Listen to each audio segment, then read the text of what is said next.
Hello students, ધોરણ 10 વિજ્ઞાન આપણે શરૂ કરવા જઈ રહ્યા છીએ નવું લેસન 14 ઉર્જાના સ્ત્રોતો અને એમાં ભાગ 1માં આપણે આટલા ટોપિકની ચર્ચા કરીશું. સૌથી પહેલાં ઉર્જા એટલે શક્તિ. આપણને ખ્યાલ છે જ કે કોઈ પણ સજીવ હોય તો એ સજીવને પણ કાર્ય કરવા માટે શક્તિ અથવા ઉર્જાની જરૂર પડે છે. ધારો કે આપણે આપણી વાત કરીએ તો આપણે રોજિંદા જીવનની અંદર હલનચલન, પ્રચલન, બોલવું, ચાલવું વગેરે ઘણા કાર્યો કરીએ તો આ બધા કાર્ય કરવાની માટે આપણા સ્નાયુઓ હલનચલન કરે છે અને આ સ્નાયુઓને પણ ઉર્જા જરૂરી છે અને એ ઉર્જા આપણે ખોરાકમાંથી મેળવીએ છીએ. એ જ પ્રકારે અન્ય આપણા જે રોજિંદા કાર્યો છે, જેમ કે પ્રકાશ મેળવવા માટે બલ્બ, ટ્યુબલાઇટ, પંખો ચલાવવા માટે ગતિ ઉર્જા, તો આ બધા જે સાધનો છે એની અંદર આપણે વિદ્યુત ઉર્જા વાપરીએ છીએ. રસોઈ કરવી હોય તો રસોઈ કરવા માટે આપણે ખાસ કરીને એલપીજી, સીએનજી અથવા તો વાહનો ચલાવવા હોય તો સીએનજી વાપરીએ છીએ. અને અગાઉના જમાનાની ચર્ચા કરીએ તો લાકડું, કોલસો, આ બધા એ ઉર્જા સ્વરૂપ જે છે એનો આપણે ખાસ કરીને રોજિંદા જીવનમાં ઉપયોગ કરીએ છીએ. એટલે આ ચેપ્ટરની અંદર આપણે ખાસ કરીને આવા બધા જ ઉર્જા સ્ત્રોતો જે છે એ ઉર્જા સ્ત્રોતોનો આપણે સવિસ્તાર અભ્યાસ કરવાના છીએ. જેમાં ભાગ 1માં ઉર્જા સ્ત્રોત એના આપણા વપરાશને આધારે પ્રકાર પાડવામાં આવ્યા છે. 2 પ્રવૃત્તિ જોવાના છીએ, 14.1, 14.2. બીજો ખૂબ અગત્યનો મુદ્દો છે ઉર્જાના સ્ત્રોત અને સ્વરૂપ. સ્ત્રોત કોને કહેવાય અને સ્વરૂપ કોને કહેવાય, આ એક ખૂબ અગત્યનો મુદ્દો છે. અને ઉત્તમ બળતણની લાક્ષણિકતા, એટલે આટલા ટોપિકની ચર્ચા આપણે ભાગ 1માં કરીશું.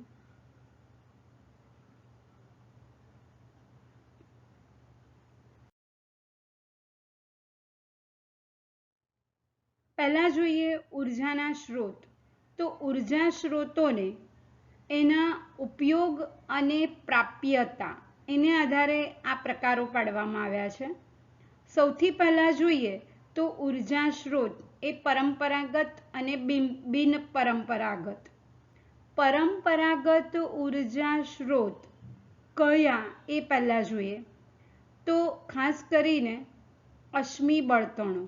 અશ્મિ બળતણો એટલે આપણે જે વાહનોની અંદર પેટ્રોલ, ડીઝલ વાપરીએ છીએ, કેરોસીન, મોટા જે સ્ટીમરને છે એની અંદર બળતણ તેલ વાપરવામાં આવે,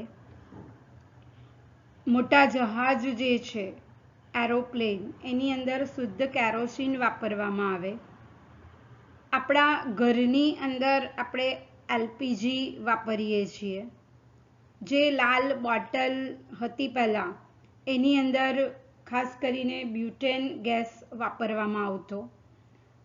તો આ બધા જ જે બળતણો છે એ અશ્મિ બળતણ. આ ઉપરાંત ખનિજ કોલસો. કોલસો 2 રીતે બને છે. એક કાચો કોલસો જે ખાસ કરીને લાકડાનું અપૂર્ણ દહન કરવાથી પણ બને છે, અને બીજો જે જમીનમાંથી પ્રાપ્ય છે એ અશ્મિગત બળતણ તરીકે લેવામાં આવે છે, જેને ખનિજ કોલસો કહેવાય. એ ઉપરાંત જૈવિક કચરો અને પવન ઉર્જા. આમ તો પવન ઉર્જા બિન પરંપરાગત, પણ પહેલાંના જમાનામાં પણ પવન દ્વારા હોડી ચલાવવામાં આવતી, સઢ બાંધીને, આપણને ખ્યાલ છે જ. અને સઢ બાંધીને હોડી ચલાવવામાં આવે.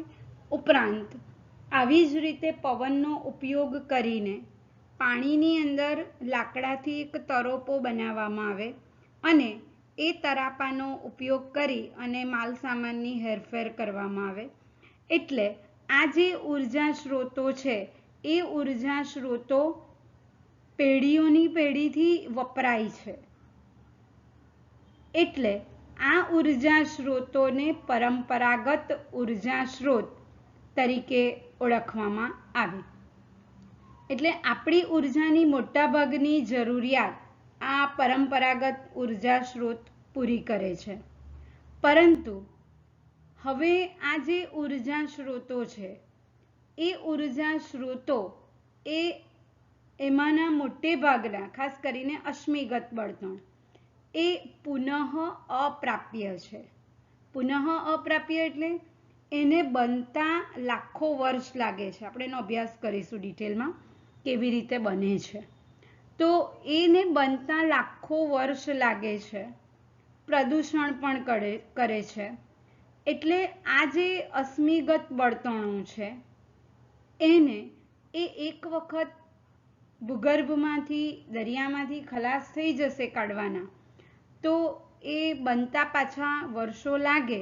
એટલે એના વગર આપણે ચલાવવું પડે, તરત નથી બની જતા. એટલે એને પુનઃ અપ્રાપ્ય અથવા ખૂટી જાય એવા બળતણ સ્ત્રોત તરીકે પણ લેવામાં આવે છે. એટલે પ્રાપ્યતાના આધારે. ત્યાર પછી જે ઉર્જા સ્ત્રોતો હમણાં થોડા વર્ષોથી આપણે વાપરતા શીખ્યા છે અને એ પણ ખાસ કરીને અશ્મિગત બળતણ કે જે ખલાસ થઈ જવાના આરે છે એના વિકલ્પ તરીકે વાપરતા શીખ્યા છીએ. કારણ કે આપણે વિચારી શકીએ કે આપણા જીવનમાંથી આ બધા ઉર્જા સ્ત્રોતો નહીં હશે. ખાલી વિચારીએ કે પેટ્રોલ અને વિદ્યુત ઉર્જા જ નહીં હોય તો શું હાલત થાય. તો આ જે ઉર્જા સ્ત્રોતો છે એના વિકલ્પ સ્વરૂપે આપણે ખાસ કરીને સૌર, જલ, પવન, દરિયાની ભરતી ઓટ, જમીનમાંથી જે ઉષ્મા ઉર્જા પ્રાપ્ત થાય છે, ભૂસ્તરીય ઉર્જા, યુરેનિયમ અને રેડિયમ જેવા તત્વનો ઉપયોગ કરીને ન્યુક્લિયર ઉર્જા પ્રાપ્ત કરવામાં આવે. ખાસ કરીને વધારે યુરેનિયમ વપરાય છે. થર્મલ પાવર સ્ટેશનમાં કોલસો વપરાય, જ્યારે ન્યુક્લિયર પાવર સ્ટેશનમાં વીજળી ઉત્પન્ન કરવા યુરેનિયમ વપરાય છે. એટલે આ જે ઉર્જા સ્ત્રોતો છે સૌર, જલ, પવન, ભૂ ઉષ્મીય, ભરતી ઓટ, ન્યુક્લિયર, એ હમણાં વાપરતા શીખ્યા છીએ. એ નવી ટેકનોલોજી. એટલે આ જે ઉર્જા સ્ત્રોતોના વિકલ્પ તરીકે વાપરી એ બિનપરંપરાગત ઉર્જા સ્ત્રોતો છે. એટલે મર્યાદિત પ્રમાણમાં ઉર્જાની જરૂરિયાત એના દ્વારા આપણે પૂરી કરીએ છીએ. વધારે આ વાપરીએ છીએ પરંપરાગત. બિનપરંપરાગત ઓછું વાપરીએ છીએ, જે આપણે હવે વધારે વાપરવી જોઈશે. અને એમાં પણ સૌર ઉર્જા મુખ્ય છે. આપણે નિવસન તંત્રના ચેપ્ટરમાં પણ જોઈ ગયા કે દરેક સજીવને ડાયરેક્ટલી કે ઇનડાયરેક્ટલી સૌર ઉર્જા જ સીધી વાપરે છે. એટલે આ સૌર ઉર્જાનો પ્રકાશ સંશ્લેષણમાં પણ માત્ર 1-2% ઉપયોગ થાય છે. તો બાકીની જે ઉર્જા નકામી જાય છે એનો આપણે મેક્સિમમ યુઝ કરી લેવો જોઈએ. તો આ પરંપરાગત ઉર્જા સ્ત્રોતો એ ભવિષ્યની પેઢી માટે બચેલા રહેશે અને પ્રદૂષણ પણ ઓછું થશે. એ જ પ્રકારે પુનઃ પ્રાપ્ય ઉર્જા સ્ત્રોત કે જે ઝડપથી પાછા ઓછા સમયની અંદર બની જાય છે, પવન, ભરતી ઓટ, સૌર ઉર્જા રોજે રોજ આપણને પ્રાપ્ત થાય. એટલે સૌર ઉર્જાના આ પ્રકારે 4 સ્વરૂપ પાડવામાં આવે છે.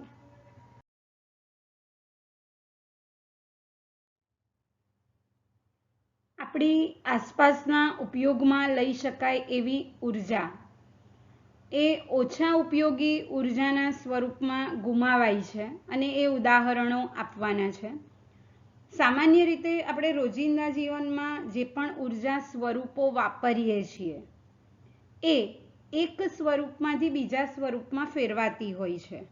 ઉર્જા સંરક્ષણનો નિયમ આપણે ધોરણ 9માં ભણી ગયા કે એક ઉર્જાનું બીજી ઉર્જામાં રૂપાંતર થાય છે, એ ગુમાવાય કે વ્યય થાય છે. પણ ઉર્જા ઉત્પન્ન નથી કરી શકાતી અને એનો નાશ પણ નથી થતો. એટલે આ નિયમ અનુસાર અહીંયા એનું આ એક ઉદાહરણ કે ધારો કે આ એક વ્યક્તિના હાથમાં એક પ્લેટ છે અને એ પ્લેટ એ એના હાથમાં છે એટલે ઊંચાઈએ છે, અને કોઈ પણ વસ્તુ જો ઊંચાઈએ હોય તો એની અંદર ખાસ કરીને જે ઉર્જા સ્વરૂપ છે, ખાસ આ બે શબ્દ ક્લિયર રાખજો, ઉર્જા સ્ત્રોત અને ઉર્જા સ્વરૂપ. આ જે ઉર્જા સ્વરૂપ છે એ સ્થિતિ ઉર્જા છે. જો એ વ્યક્તિ અહીંયાથી એ પ્લેટને ફેંકશે તો ધીમે ધીમે અહીંયા સ્થિતિ ઉર્જાનું ગતિ ઉર્જામાં રૂપાંતર થતું જશે અને છેલ્લે એ પ્લેટ જ્યારે જમીન સાથે અથડાશે ત્યારે એનું ધ્વનિ ઉર્જામાં રૂપાંતર થાય છે. પણ આનો અર્થ અહીંયા સ્થિતિનું ગતિ અને ગતિનું ધ્વનિમાં રૂપાંતર થયું, પણ ફરીથી આ જે વેડફાયેલી ધ્વનિ ઉર્જા તો વાતાવરણમાં જતી રહી, આ જે ધ્વનિ ઉર્જા છે એ ફરી પાછી ભેગી કરી અને એને સ્થિતિ ઉર્જામાં રૂપાંતરિત કરી શકાતું નથી. એટલે અહીંયા કહી શકાય કે સ્થિતિનું જ્યારે ધ્વનિમાં રૂપાંતર થયું ત્યારે ધ્વનિ સ્વરૂપે એ ઉર્જા અહીંયા ગુમાવાઈ છે.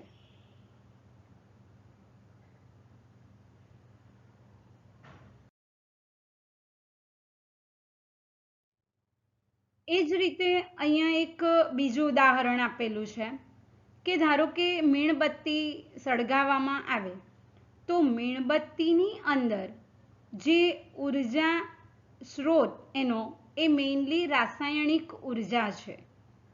એ જે રાસાયણિક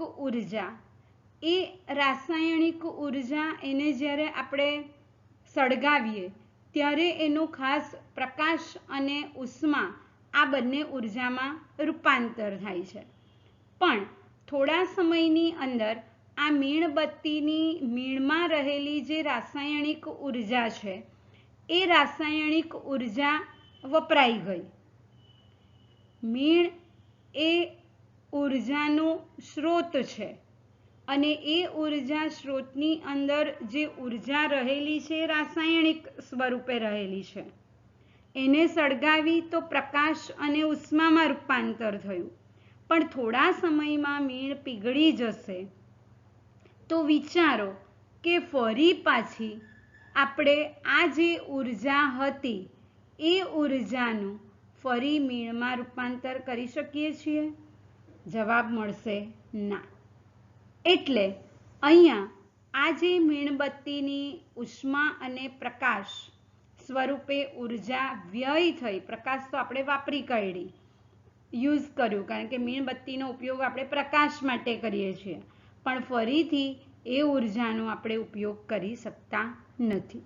એટલે મીણબત્તીને સળગાવવામાં આવે ત્યારે મીણમાં રહેલી રાસાયણિક ઉર્જા એ ઉષ્મા અને પ્રકાશ ઉર્જાના રૂપાંતર પામે છે. ભૌતિક અથવા રાસાયણિક પ્રક્રિયા દરમિયાન કુલ ઉર્જા અચળ રહે છે, એ ઉર્જા સંરક્ષણના નિયમ મુજબ. પરંતુ મીણબત્તી સળગાવવાની પ્રક્રિયામાં ઉષ્મા અને પ્રકાશની સાથે અન્ય ઉત્પાદન તરીકે ખાસ કરીને કાર્બન ડાયોક્સાઇડ કે અપૂરતું દહન થાય તો મોનોક્સાઇડ ઉત્પન્ન થાય છે, જે મીણના સ્વરૂપમાં રાસાયણિક ઉર્જા પ્રાપ્ત કરી શકતા નથી.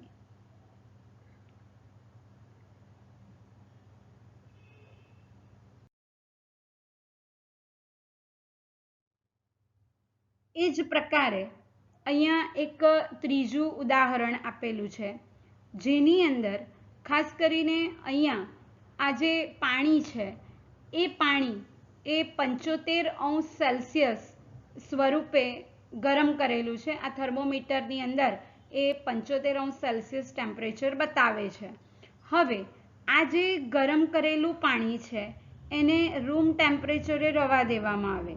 માની લઈએ કે રૂમ ટેમ્પરેચર 25°C છે. આ પર્યાવરણનું તાપમાન માપે છે અને અહીંયા થર્મોમીટર મૂક્યું છે એ 75° પાણીનું તાપમાન માપે છે.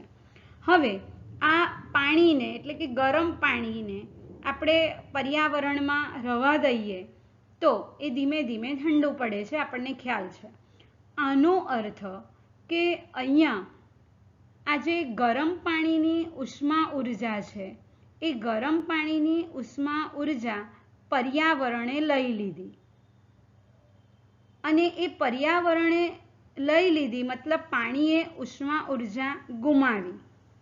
પણ જો આ જ પ્રક્રિયા લાંબો સમય રહેવા દેવામાં આવે તો એવું નથી થતું કે ફરી પાછી પર્યાવરણની જે ઉષ્મા ઉર્જા છે એ આ ઠંડા પડી ગયેલા પાણીને પાછી ગરમ કરે.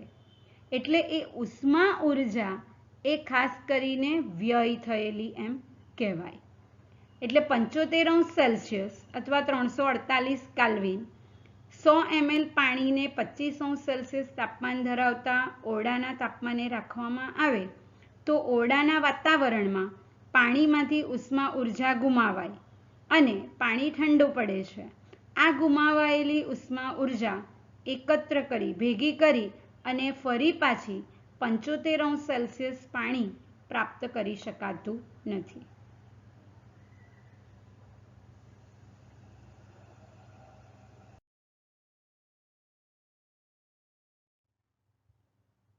હવે લઈએ પ્રવૃત્તિ 14.1.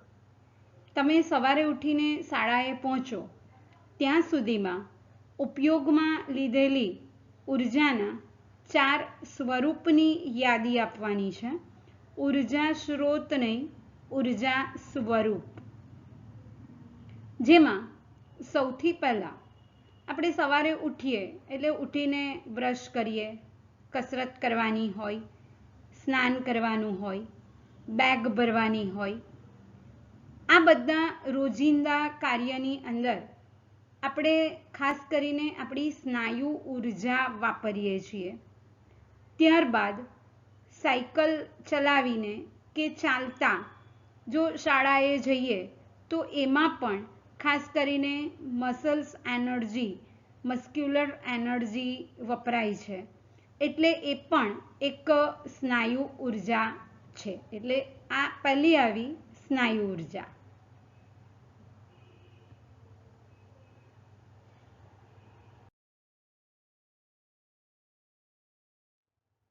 ત્યાર પછી આપણે ખાસ કરીને સવારમાં વિવિધ કાર્ય કરીએ. સવારે ઉઠીએ એટલે સ્વિચ ઓન કરીએ, સૌથી પહેલાં લાઇટ ચાલુ કરીએ, પંખો ચાલુ બંધ કરવાનો હોય, કપડાને ઇસ્ત્રી કરવાની હોય.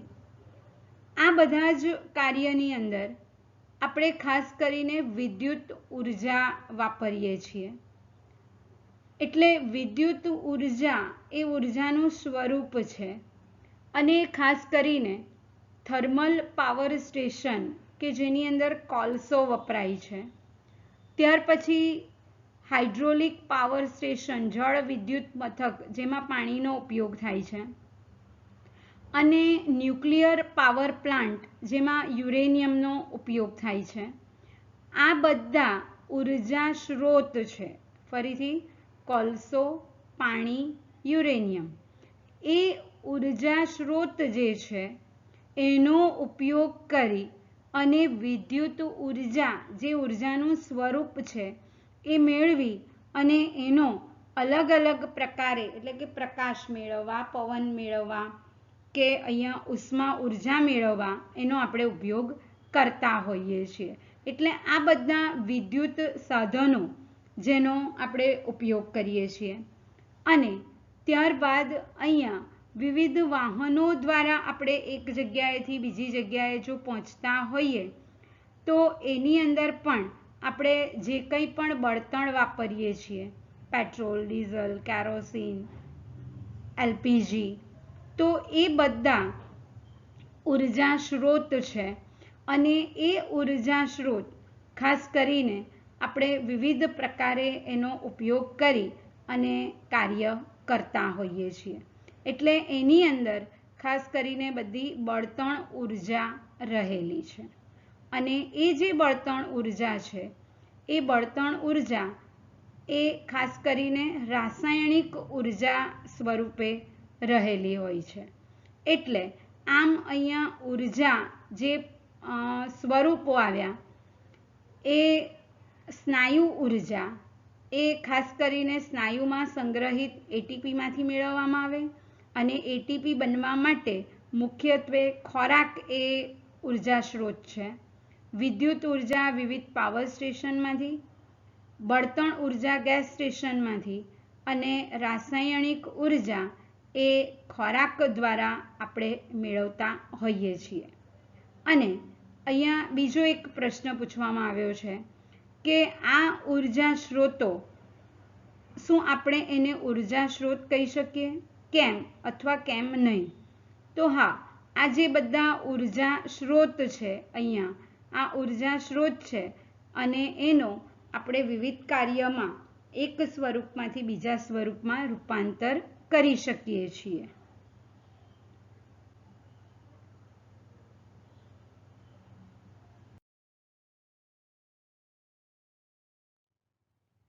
અહીંયા આ એ જ પ્રકારનો એક પ્રશ્ન છે કે યોગ્ય ઉદાહરણની મદદથી ઉર્જાના કોઈ પણ 3 સ્વરૂપ કે જે આપણે રોજિંદા જીવનમાં કાર્ય કરવા માટે વાપરતા હોઈએ. તો સ્નાયુ ઉર્જા, જેની હમણાં આપણે ચર્ચા કરી જ છે, એ જ પ્રકારે વિદ્યુત ઉર્જા, જેની પણ આપણે ઘણા બધા ઉદાહરણો લઈને ચર્ચા કરી. અહીંયા પણ એ બધા ઉદાહરણ ફરી બતાવ્યા છે. અને બળતણ તરીકે જે petrol, diesel, kerosene, LPG, CNG વાપરીએ એ વાહનો ચલાવવા માટે એનો ઉપયોગ કરીએ અને અહીંયા એના ઉદાહરણો આપેલા છે.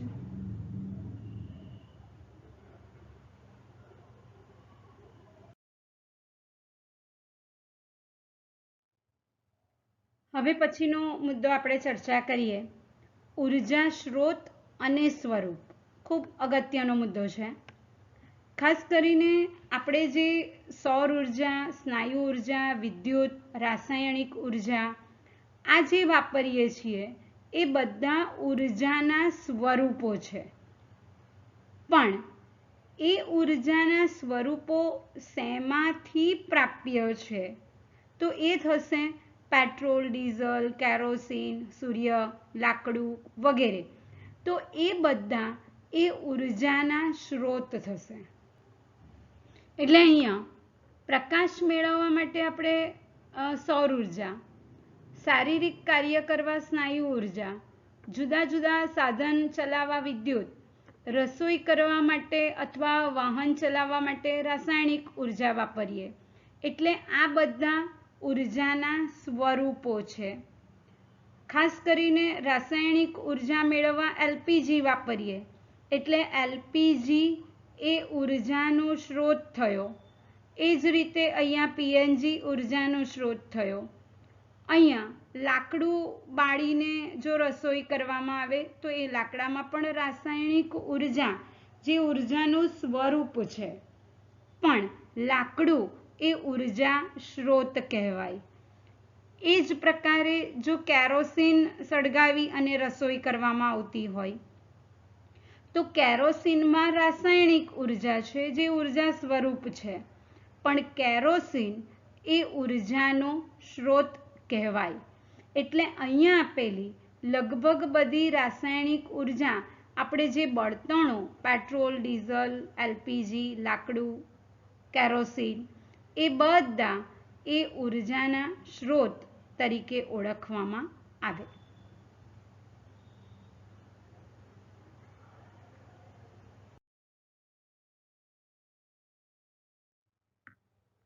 ત્યાર પછી વિદ્યુત ઉર્જા એ ઉર્જાનું એક સ્વરૂપ છે. પણ વિદ્યુત ઉર્જા મેળવવામાં શેમાંથી આવી? તો ખાસ કરીને આ જે વિદ્યુત ઉર્જા છે એ ક્યાં તો થર્મલ પાવર સ્ટેશનમાંથી મેળવવામાં આવેલી હોય, ક્યાં તો પાણી એટલે કે હાઇડ્રોલિક પાવર સ્ટેશનમાંથી અથવા ન્યુક્લિયર પાવર સ્ટેશનમાંથી. તો એ વિદ્યુત ઉર્જાનું સ્વરૂપ થયું.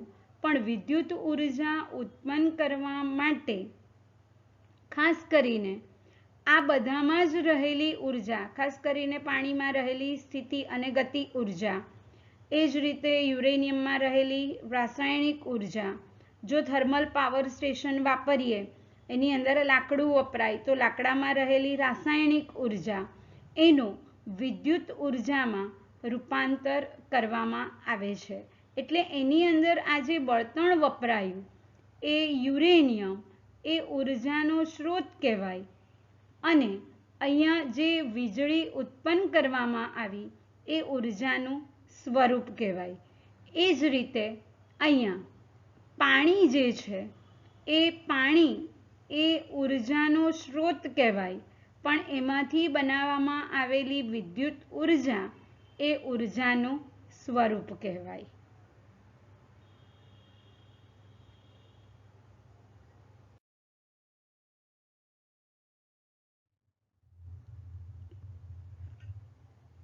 પ્રવૃત્તિ 14.2 રસોઈ બનાવવા માટે આપણી પાસે રહેલા બળતણના વિવિધ વિકલ્પ આપણને ખ્યાલ છે જે હમણાં જ આપણે જોઈ ગયા.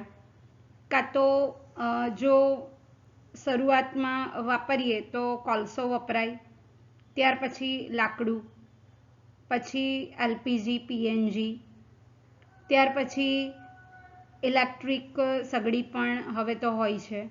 એટલે આ પ્રકારે આ બધા ઉર્જા સ્ત્રોત એ ખાસ કરીને રસોઈ માટે વપરાતા સાધનો છે અને એ સાધનોની અંદર જે લાકડું કે આપણે વાપર્યું એ બધા ઉર્જાના સ્ત્રોત કહેવાય, બળતણ કહેવાય. એટલે રસોઈ બનાવવા ખાસ કરીને એના માટે પહેલો સવાલ છે કે કોઈ પણ બળતણને સારા બળતણ તરીકે લેવું હોય તો એમાં આપણે કયા માપદંડનો વિચાર કરીએ?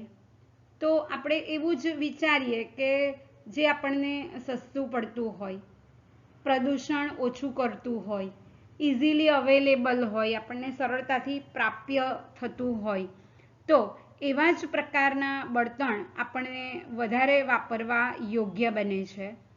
પ્રશ્ન 2, શું તમારી પસંદગી જુદી જુદી હોય જો તમે જંગલમાં કે રહેતા હોય?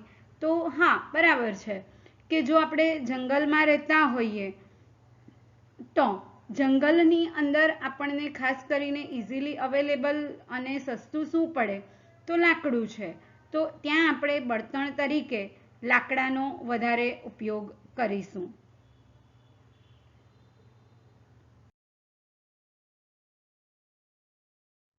એ જ પ્રકારે જો આપણે કોઈક દૂર પર્વતીય ગામડા કે નાના ટાપુ ઉપર રહેતા હોય તો ત્યાં પણ બાકીના જે બળતણો છે એ બાકીના બળતણ પરિવહન માટે તકલીફ પહોંચાડે. તો ખાસ કરીને સૂર્ય તો એ દરેક જગ્યાએ પ્રાપ્ય છે જ, મોટે ભાગે ઘણા વિસ્તારોની અંદર. એમાં આપણા ભારત જેવા દેશની અંદર તો વર્ષના 8 મહિના નહીં પણ 10 મહિના કહી શકાય સૌર ઉર્જા પ્રાપ્ય છે. એટલે એનો આપણે મેક્સિમમ ઉપયોગ કરવો જોઈએ. અને આવો પર્વતીય વિસ્તાર હોય તો ત્યાં લાકડું પણ અવેલેબલ હોય તો એનો ઉપયોગ કરી શકાય.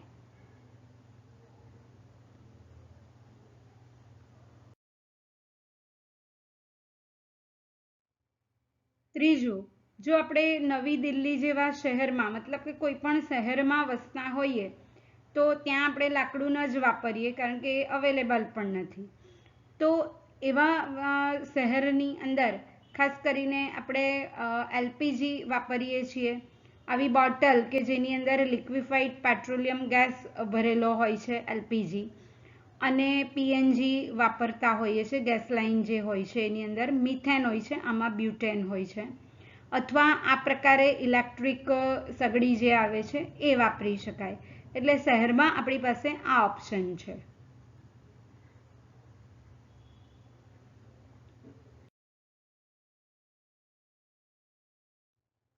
ત્યાર પછી ચોથો વિકલ્પ છે 5 સદી પહેલા, 500 વર્ષ પહેલા જો જીવન જીવતા હોત તો ત્યારે પણ ઇઝીલી અવેલેબલ લાકડું જ હોય તો એ લાકડાનો ખાસ કરીને પહેલા ઉપયોગ વધારે થતો હતો.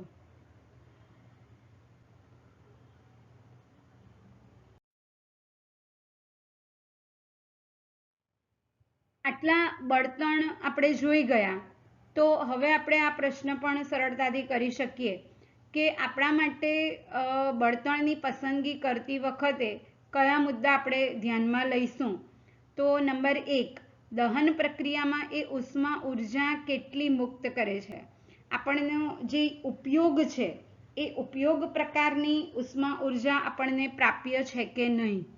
બીજું, કેટલું પ્રદૂષણ, ધુમાડો કેટલો કરે, ઇઝીલી અવેલેબલ છે કે નહીં, અથવા કયા પરિબળ આપણી પસંદગીના વિકલ્પને મર્યાદિત કરી શકે છે. ક્યારે આપણને એ જે બળતણ છે એ વાપરીએ ત્યાં મર્યાદા આવી શકે એમ છે, એના લિમિટેશન શું છે જે બળતણ વાપરીએ છીએ એના.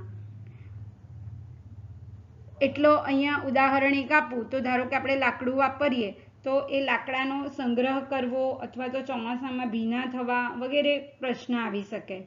જ્યારે શહેરમાં આપણે ખાસ કરીને પીએનજી વાપરીએ કે એલપીજી વાપરીએ તો એમાં આવો કોઈ મર્યાદા આવતી નથી. એટલે જે બળતણ પસંદ કર્યું એના લિમિટેશન શું છે. બળતણની પસંદગી એના કાર્ય પર આધારિત છે અને શું એક બળતણ રસોઈ માટે વાપરીએ અને બીજું બળતણ ઓરડાને ઉષ્ણ રાખવા પસંદ કરી શકાય કે નહીં. એટલે આ પ્રકારે જે બળતણો છે એ બળતણો ખાસ કરીને આપણા શું ઉપયોગમાં આવશે, આપણે શું ઉપયોગ એનો કરવાનો છે એ પ્રકારે એની પસંદગી કરવામાં આવે.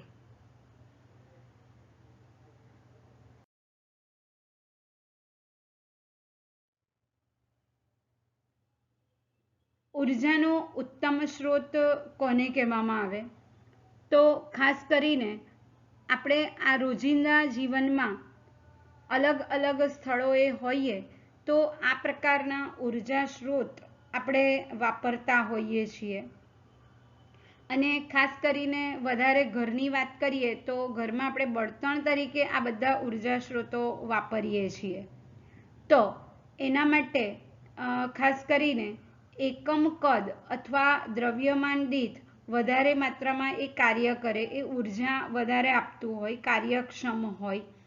ધારો કે આપણે વેહિકલની વાત કરીએ તો એ વેહિકલની અંદર આપણે જે શરૂઆતમાં પેટ્રોલ વાપરતા હતા તો એ પેટ્રોલથી હવે એવું થાય છે કે વધારે પ્રદૂષણ થાય છે.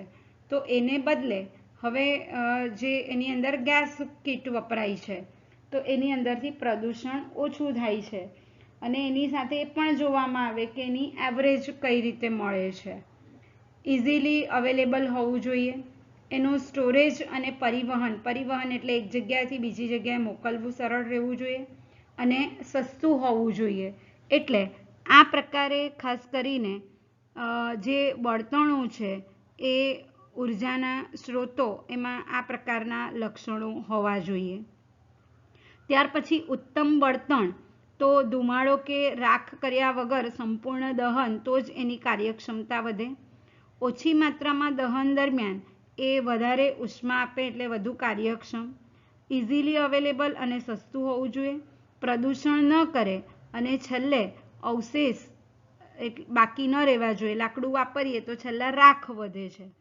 એટલે આ પ્રકારના જે માપદંડ છે એ માપદંડ એ સારા બળતણના માપદંડ તરીકે લઈ શકાય.